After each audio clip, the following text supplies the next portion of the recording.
BCom காலேஜில் join பண்ணிட்டு BCom படிச்சுக்கிட்டே இருங்க.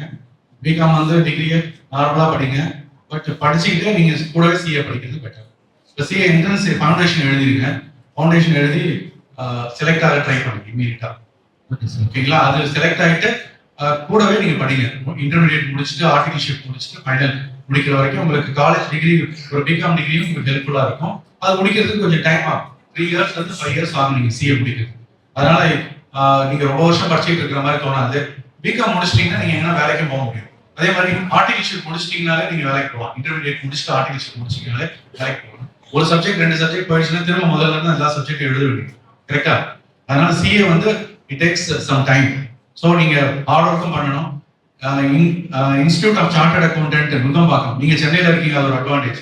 இன்ஸ்டியூட் ஆஃப் சார்ட்டர்ட் அக்கௌண்டன்ட் நுங்கம்பாக்கத்துல ரெகுலரா வந்து சார்ட்டர்ட் அக்கௌண்டன்ட் கிளாஸஸ் ஃப்ரீயா பண்றாங்க.